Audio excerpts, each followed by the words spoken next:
You will hear a conversation between a woman and the librarian. Now you have some time to look at questions 1 to 6.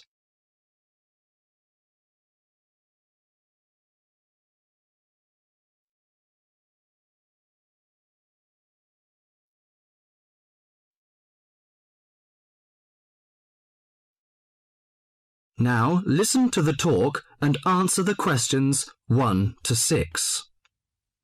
Good morning. Good morning. Can I help you? Yes, I'd like to join the library. We're new to the district, you see. Certainly. Well, all we need is some sort of identification with your name and address on it. Oh dear.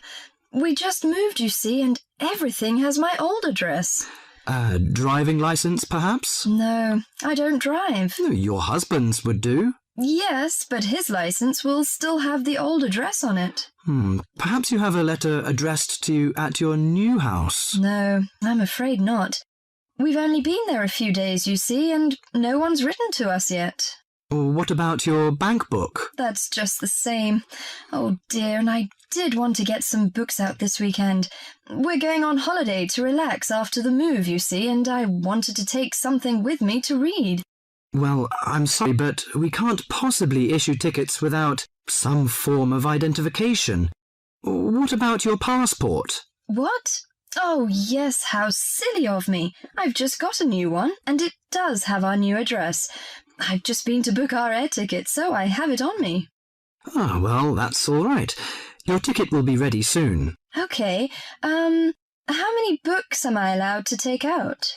You can take 4 books out at a time, and you can also get 2 tickets to take out 3 magazines or periodicals. Newspapers, I'm afraid, can't be taken out. Oh, that's fine. Do you have a record library? Some libraries do, I know. Yes, we do. You have to pay a deposit of $5 in case you damage them, but that entitles you to take out 2 records at a time. That's good. Could you show me where your history and biography sections are, please? Yes, just over there to your right. If there's any particular book you want, you can look it up in the catalogue, which you'll find just around the corner. You can also find a touchscreen information service on level 2. Thank you. Oh, and how long am I allowed to keep the books for? Well, the normal loan period is 3 weeks, with 2 weeks extension. Oh dear. We're going away for 4 weeks. Can I renew them now? I'm afraid not. You must do that at the end of 3 weeks. I see. Thank you very much.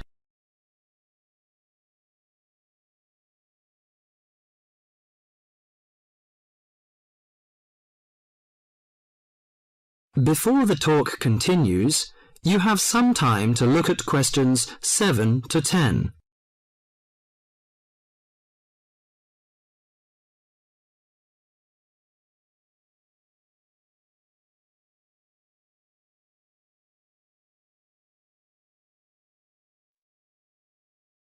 Now listen to the talk and answer the questions 7 to 10. Well, let's go into some details. Your name, please, madam? My name is Barbara. The surname is Cooper. It's spelt as Cooper. Fine. And what's your contact number? If we have new books coming, we can contact you in time. Good. You can call me on 723-6518, but it's better after 5 p.m. You know I have to work during the daytime. Do you need the office number? I don't think so. It's enough. Could you tell me the address?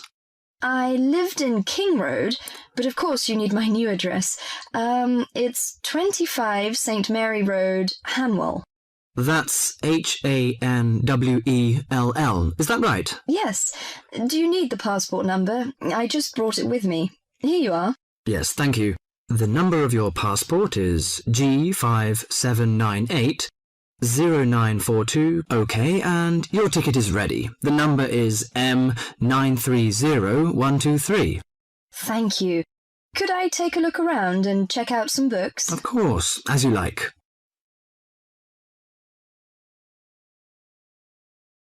That is the end of part 1.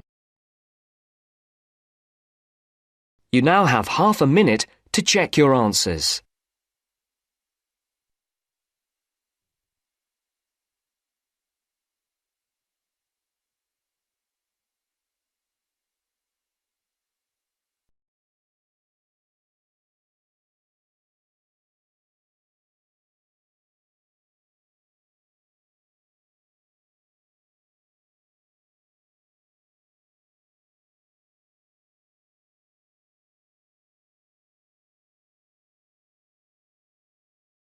Now turns to Part 2.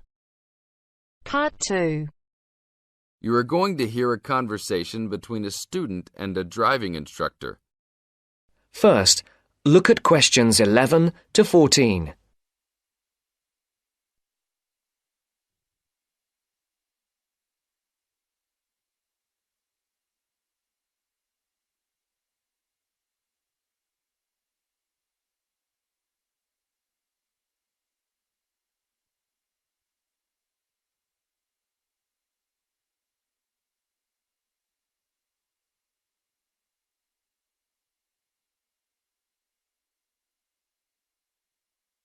Listen carefully.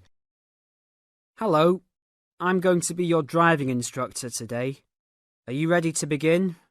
Hi, hope you don't mind. It's my first time driving a car. Of course not. That's my job. I teach people like you how to become a safe and responsible driver. So let's begin. Remember, the most important rule of driving: safety first. There are some steps to follow. First, you should put on your seatbelt. You should always remember to do that. In case of an accident or emergency, having a seatbelt on is of utmost importance. Okay, I have my seatbelt on. Now what should I do? Start the car. Good. Now make sure that the steering wheel is in the proper position and that your seat is not too far or not too close to the pedals. I'm all ready to go. Should I shift into first gear? Don't forget to put the parking brake down. You don't want to drive with that up. Oh yeah, I almost forgot. If I have the parking brake on, I won't be able to accelerate. Yes, that's right. Now put the car in reverse and slowly back out of the parking space. Good. Put the car in first gear. When should I shift? Is it better to shift slowly or quickly? You can shift whenever you feel is appropriate. This means shifting should occur smoothly. Do not shift too slowly or you will stall. Shifting too fast will waste gas. Shifting is simple. Just remember to shift smoothly.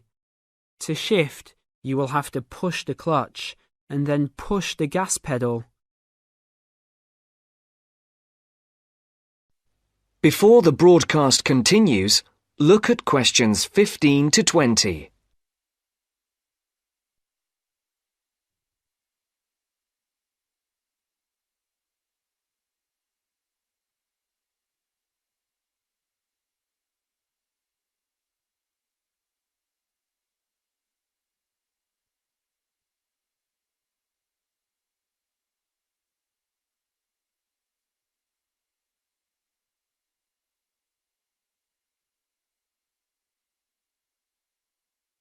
You will now listen to the second part of the talk. Remember, smoothly is the key to good shifting. Like this? Yes, that's good. Now keep it slow. Don't drive very fast just yet. Be sure to constantly check your mirrors for oncoming traffic. Always be aware of everything that is around you, including 3 important things. Remember these 3: people crossing the streets, other cars, and bicycles riding next to you. What should I do if I see a yellow light? Well, it's always better to brake instead of trying to run it. But if you're travelling at a speed where it's impossible to stop in time, then you should try to make it across the intersection. But remember, you should always try to stop. It's the safest way to avoid an accident. Even if I have to brake very suddenly? Yes, even if you have to brake suddenly. What about if a driver behind me is going a lot faster than I am? You should always be ready to move to a slower lane if a driver behind you is forcing you to go faster than you are comfortable with. Never try to speed up to accommodate a faster driver. You could risk an accident or a speeding ticket. It's better to let him go. That sounds like good advice. Be careful. There is a sharp turn up ahead. Remember to brake before turns. Otherwise, you might flip over if your speed is too high going into a turn. Got it. I know that I should always try to observe all traffic safety. That's right.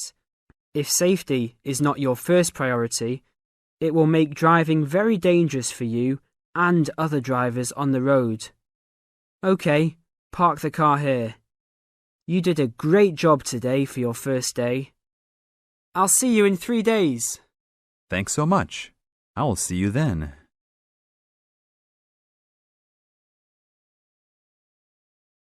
That is the end of part 2. You now have half a minute to check your answers.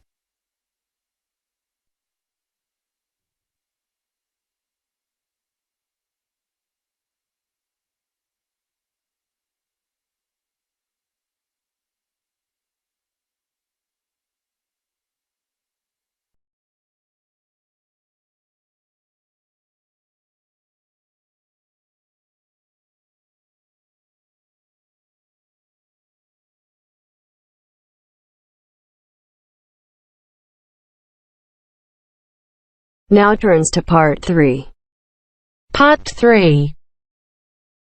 First, you have some time to look at questions 21 to 26.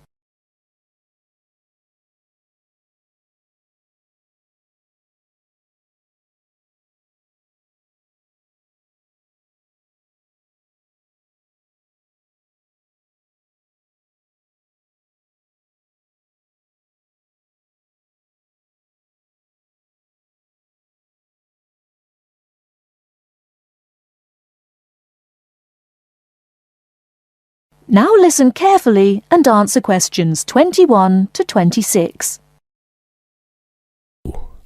So, what was it like in your school then, Lynn? Well, South African schools are very different from schools in Australia. For a start, children don't start their schooling until they are 7, quite a bit later than schools in Australia. What about New Zealand, Gail? We're more like Australia. I can't believe children don't go to school until they're 7. When do the parents get any free time? Well, there's still the availability of kindergartens or play schools. It's just that formal education doesn't start until later. I don't think it's such a good idea for children to have to be too academic at such a young age. They should be able to just enjoy themselves. Well, yeah, but the first school children go to isn't really very academic. It's just an opportunity for children to learn a few basic social skills by playing and learning with other children. Yes, I'd agree with that. I guess being so close, Australian and New Zealand schools must be similar then. Well, I suppose they do share a lot of similarities, but there are also some differences. For example, children in New Zealand go through intermediate school, but in Australia there's only high school. That's right, isn't it, Pat? Yeah, I think so. What about South Africa, Lynn? Do you have an intermediate or high school? Oh, high school. And now the difference between Australian and New Zealand education is that although both countries have state schools and private schools, our private schools are very often run by religious groups, whereas New Zealand schools are secular. That's not true. There are quite a few religious schools in New Zealand. Oh, OK, maybe we are similar. Only a few South African schools have any religious connection, so I guess we're different. Most people go to state schools. Pat, is it true that some people from your country don't have to go to school at all? Well, that's partly true. Because of the geography of Australia, there are a lot of children who do not have access to schools, at least on a regular basis. Instead, they have a form of correspondence education, where the lessons are actually on the radio and the students send their work in by post. That way they get a lot of what they would if they were in the classroom, apart from the interaction. In New Zealand, not all students have to go to school either. Some parents have opted for homeschooling. Oh, is that like correspondence teaching? We don't really have that. Well, we do have correspondence schools, but homeschooling is different. With homeschooling, the parents teach the children and set them homework. They have to present a syllabus to their local education authority before they can do that, but it is becoming a more popular choice for some parents. I suppose it also suits parents' own commitments. I mean, they don't have to worry about collecting their children from school, and they can always teach over the weekend or in the evening if they want to. Is the school day normally quite long then? Not in New Zealand, but I think it can be in Australia. Yeah, that's right. I think Australia is unusual in that there are extracurricular activities which you have to go to.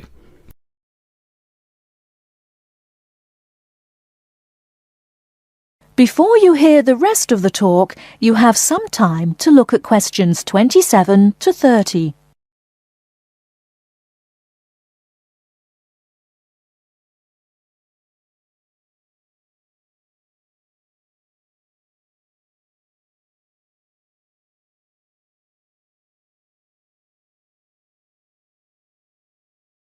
Now listen and answer questions 27 to 30. These are normally sport activities, but there are a few other options. We have activities after school for any student that is interested, but they aren't compulsory. What about in New Zealand, Gail? I had to do some sport every week. I didn't really like it, but it was part of the school day, so I guess that's not so bad. Anyway, I spent 2 years at boarding school, so things were a little different. Boarding school? What was that like? Well, the thing I remember most about it was the strict dress code. There were restrictions on everything. You had to wear a school uniform almost all of the time, and it had to be cleaned and ironed. The length of your skirt had to be no less than 1 inch above your knees when kneeling down. Sometimes we used to go out on school trips or just at weekends with a few friends, but whenever we were outside the school we had to wear a hat. There was one teacher who always used to give me extra homework because my socks weren't pulled up, and that was in the school late in the evening. I suppose it wasn't that bad, but at the time it felt like a prison. I kept getting into trouble for something. Most of the time I forgot something, normally my school badge. We had to wear that all the time, in the school and out, because it had our house colours on it. Wow, that doesn't sound like much fun. No, but it was a good education, I suppose.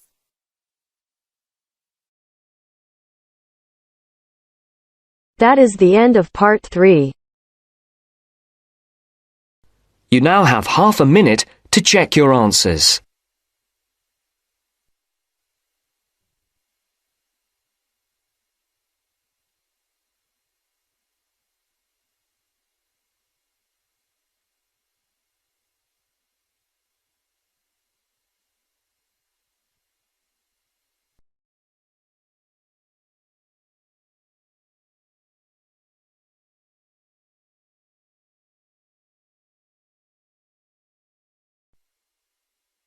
Now turns to part 4. Part 4. You're going to listen to a talk about tea in the UK. First, you have some time to look at questions 31 to 40.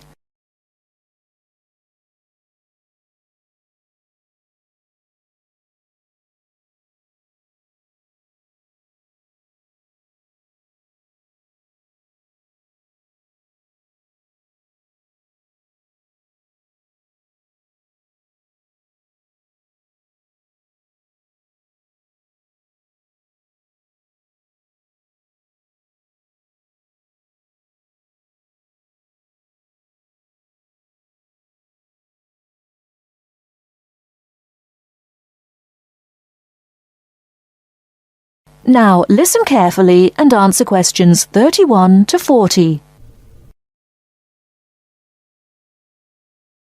During the 1930s, there was a popular song which had the title "Everything Stops for Tea," and to millions of British people, a restful cuppa is still an ideal way to relax for a few minutes from the rigours of the day. The English custom of drinking tea has its roots in the 17th and 18th centuries. When first imported to Britain, the exotic cha, or cha, as the Chinese tea was variously called, was considered a man's drink to be enjoyed with colleagues at London coffee shops. These were popular meeting places for many walks of life: politicians, lawyers, poets, actors, and writers. Many London clubs began in this manner, and the famous Lloyd's Insurance underwriters started out as Lloyd's Coffee House. In 1706, the first coffee house that offered tea was Tom's Coffee House, owned by Thomas Twining. He realized that he needed to introduce an added attraction to compete with the many other coffee houses in London, and tea was rare, exotic, and extremely expensive. With these credentials, tea became an exclusive drink and enabled Twining to open a tea shop under the sign of the Golden Lion in the Strand.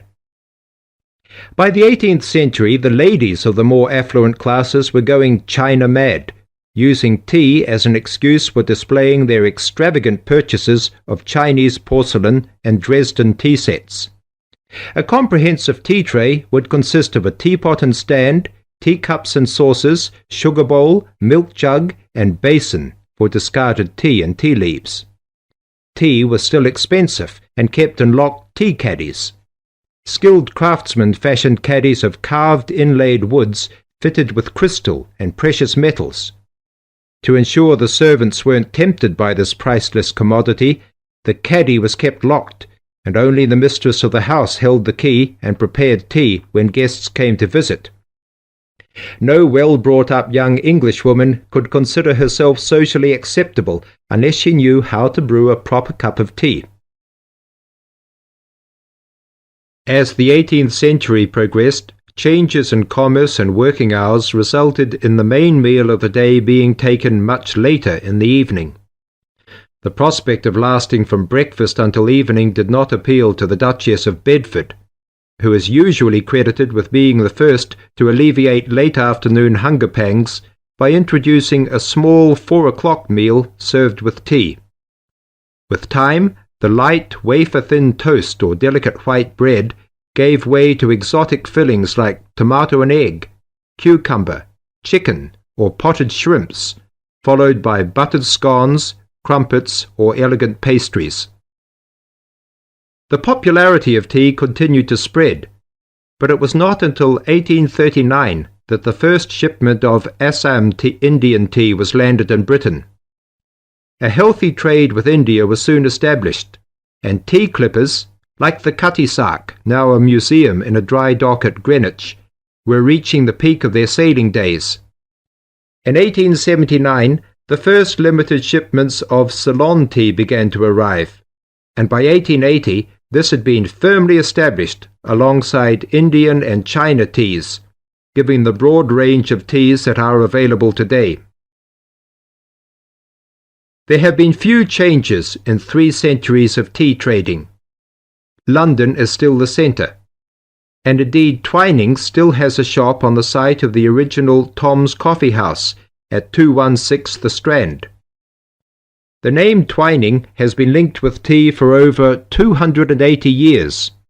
Indeed, it was Richard Twining, in his capacity as chairman of the dealers of tea, who in 1784 persuaded Prime Minister William Pitt to reduce the high tax on tea, making the beverage more accessible to the general public. That is the end of part 4. You now have half a minute to check your answers.